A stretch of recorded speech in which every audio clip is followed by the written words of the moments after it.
Viewers, हम तैयारी कर रहे हैं शिक्षक भर्ती परीक्षा की, और उसमें आने वाले जो प्रश्न है उसमें हिंदी भाषा का जो पेपर होता है उसकी तैयारी आज हम करेंगे।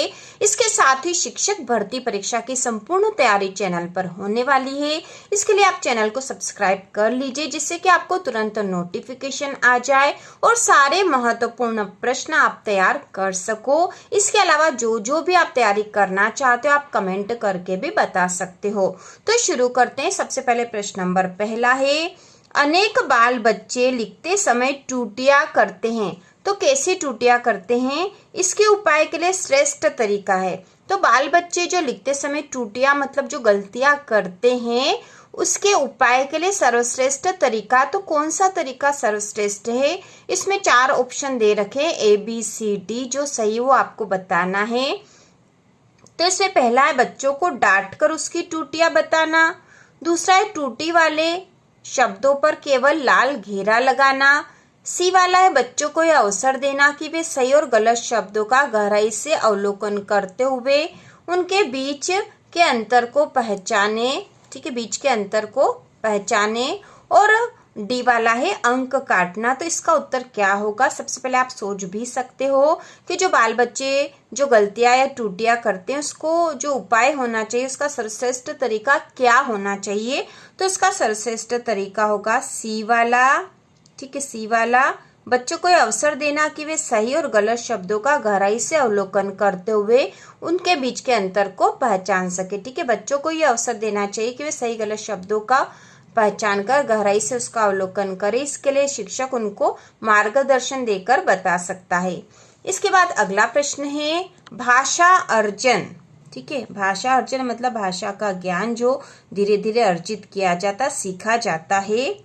इसके 4 ऑप्शन दे रखे। शिक्षक की आवश्यक उपस्थिति की मांग करता है, इसकी बात है भाषा की कक्षा में ही संभव है, सी वाला है सहज स्वाभाविक होता है, और डी है प्रयास पूर्ण होता है। तो भाषा अर्जन का मतलब समझो, भाषा अर्जन मतलब भाषा का ज्ञान सीखना, ठीक है, या भाषा को सीखना। तो यह शिक्षक की आवश्यक उपस्थिति की मांग करता है, भाषा की कक्षा में संभव है, सहज स्वाभाविक होता है, प्रयासपूर्ण होता है। तो इसका उत्तर क्या होगा? इसका उत्तर होगा सहज स्वाभाविक होता है। भाषा का ज्ञान जो है सहज स्वाभाविक रूप से बच्चे भाषा को सीखते हैं। अगला प्रश्न नंबर 3 है, निम्न में से द्वितीय भाषा शिक्षण की तुलनात्मक विधि है। ठीक है, द्वितीय भाषा सीखने की तुलनात्मक विधि क्या होगी? तो इसमें 4 ऑप्शन दे रखे, व्यतिरेकी विधि, अनुगमन विधि, निगमन विधि या अलंकृत विधि। तो इसका उत्तर होगा व्यतिरेकी विधि। ठीक है, व्यतिरेकी विधि भाषा जो द्वितीय भाषा शिक्षण की तुलनात्मक विधि है, व्यतिरेकी विधि। ठीक है, व्यतिरेकी विधि, और इसके बारे में हम डिटेल से भी पढ़ेंगे जब हम इसकी थ्योरी समझेंगे, क्योंकि हम वर्ग 3 शिक्षक वर्ग 3 की संपूर्ण तैयारी करने वाले हैं, जिसमें CTET, ठीक है, CTET की भी पूरी तैयारी होगी, MPTET की भी पूरी तैयारी होगी। तो इसकी पूरी तैयारी करने के लिए आप चैनल को देखते रहिए। अगला प्रश्न है, द्वितीय भाषा के व्याकरण का मातृभाषा में शब्दशः अनुवाद निम्न में से किस विधि में किया जाता है? द्वितीय भाषा के व्याकरण का मातृभाषा में शब्दशः अनुवाद किस विधि में किया जाता है? तो इसमें जो 4 ऑप्शन दे रखे हैं ABCD, यह है व्याकरण अनुवाद विधि, अनुगमन विधि, रसास्वादन विधि या दीर्घांतर विधि। तो इन चारों में से जो सही उत्तर है वह है व्याकरण अनुवाद विधि। ठीक है, क्योंकि यहाँ अनुवाद वाली बात की गई है, तो यह विधि जो है व्याकरण अनुवाद विधि है। इसके बाद अगला प्रश्न नंबर 5वां है, निम्न में से डाल्टन योजना शिक्षण पद्धति, ठीक है, डाल्टन योजना शिक्षण पद्धति किस स्तर के बालकों के लिए सर्वाधिक उपयुक्त है? डाल्टन योजना शिक्षण विधि किस स्तर के बालकों के लिए सर्वाधिक उपयुक्त है? तो यहाँ है माध्यमिक स्तर, प्राथमिक, हाई स्तर या उच्च स्तर। तो यहाँ पे उत्तर होगा माध्यमिक स्तर। ठीक है, माध्यमिक स्तर। इसके बाद अगला प्रश्न है, निम्न में से साहचर्य विधि में भाषा की आरंभिक शिक्षा प्रदान की जाती है? तो यहाँ 4 ऑप्शन दे रखे, सामासिक विग्रह में, अनुच्छेद में, खेल खेल में या मुहावरे लोकोक्ति में। ठीक है, तो प्रश्न फिर से देखेंगे, निम्न में से साहचर्य विधि में भाषा की आरंभिक शिक्षा प्रदान की जाती। तो साहचर्य विधि का पूछा है तो यहाँ उत्तर आएगा खेल खेल में। ठीक है, खेल खेल में साहचर्य होता है तो खेल खेल में यहाँ उत्तर आएगा। इसके बाद प्रश्न नंबर 7वां है, निम्न में से एक शिक्षक पाठ को पढ़ाने के बाद अपने छात्रों को गृह कार्य देता है क्योंकि। तो शिक्षक जो है पाठ पढ़ाने के बाद छात्रों को गृह कार्य क्यों देता है। ठीक है, क्यों देता है हमें बताना है। 4 ऑप्शन दे रखे हैं। गृह कार्य करने से छात्रों में स्वाध्याय की आदत का विकास हो सकेगा। बी वाला है छात्रों को व्यस्त रखना शिक्षक के व्यक्तिगत कार्य के लिए आवश्यक है। सी है गृह कार्य से छात्र दूसरे दिन विद्यालय नहीं आ सकेंगे।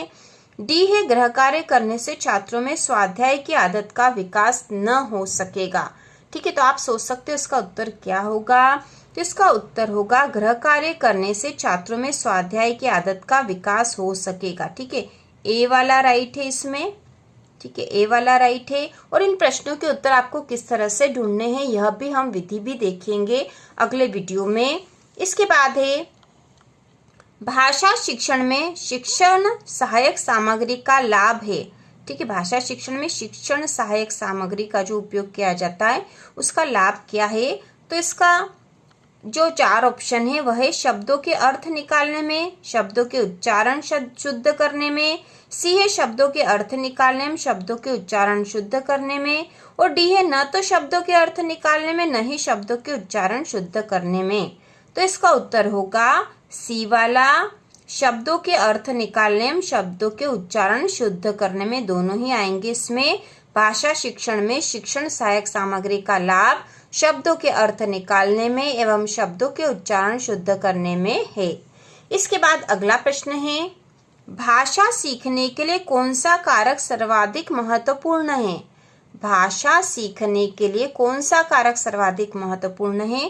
तो 4 ऑप्शन में ए है भाषा की पाठ्य पुस्तक, फिर है भाषा के व्याकरणिक नियम, सी है पाठ पर आधारित प्रश्नोत्तर, और डी है समृद्ध भाषिक वातावरण। ठीक है, फिर से देखो प्रश्न है भाषा सीखने के लिए कौन सा कारक सर्वाधिक महत्वपूर्ण है।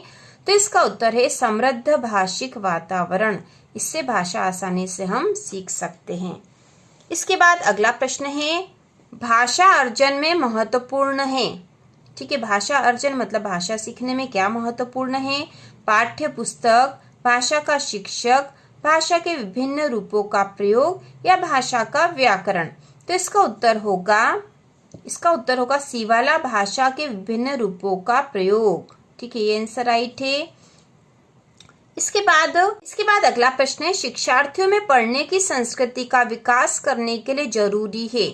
शिक्षार्थियों में मतलब शिक्षार्थी मतलब जो सीखने वाले हैं वो मतलब बच्चे में पढ़ने की संस्कृति का विकास करने के लिए जरूरी है। तो 4 ऑप्शन है इसके, अधिक से अधिक पाठों वाली पाठ्य पुस्तक, बी है पाठ्य पुस्तक के अतिरिक्त पठन सामग्री उपलब्ध कराना, सी है अपरिचित और भिन्न परिवेश से जुड़ी रचनाएं मुहैया कराना, और डी है पठन कौशल के मूल्यांकन का प्रतिशत बढ़ाना।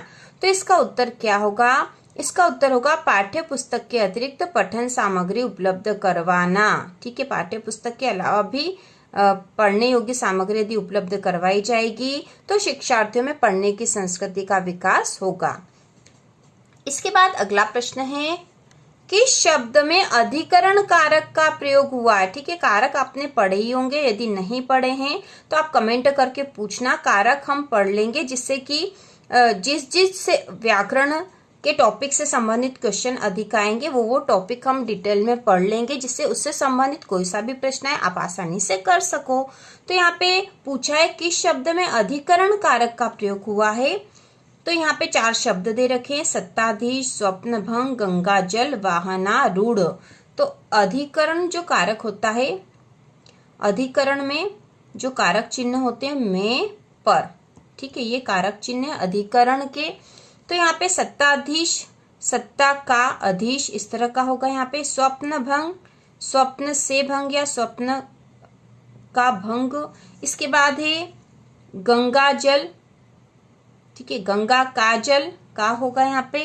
और वाहनारूढ़, वाहन पर आरूढ़। ठीक है, ये होगा। तो जो अधिकरण कारक है उसके कारक चिन्ह में और पर, तो यहाँ पर हो रहा है। तो यहाँ पे डी वाला आंसर राइट होगा। ठीक है, डी वाला आंसर यहाँ राइट होगा, वाहनारूढ़ इसमें अधिकरण कारक है। इसके बाद अगला प्रश्न नंबर 13 है, प्राथमिक स्तर पर कविता शिक्षण की प्रणाली है। प्राथमिक स्तर मतलब जो प्राथमिक कक्षाएं होती है उसमें कविता शिक्षण की प्रणाली क्या होती है। तो यहाँ 4 ऑप्शन है, गीत, अर्थ, अभिनय या प्रस्तावना। ठीक है, गीत, अर्थ, अभिनय या प्रस्तावना। तो आप भी आसानी से बता सकते हो कि प्राथमिक स्तर पर कविता शिक्षण की प्रणाली होती गीत। बच्चों को गीत गाकर कविता मतलब कविताएं जो है गाकर सिखाई जाती है। तो इसका आंसर राइट है ए वाला गीत। इस प्रकार से हमने MPTET और CTET के लिए भाषा, हिंदी भाषा की तैयारी करी है। इसके बाद अगले वीडियो में हम गद्यांश से संबंधित प्रश्न करेंगे हिंदी भाषा के। उसके बाद गणित की तैयारी भी करेंगे और आपको जो भी तैयारी करनी हो आप कमेंट करके भी बता सकते हो। तो इसी प्रकार के और वीडियो देखने के लिए चैनल को सब्सक्राइब कीजिए।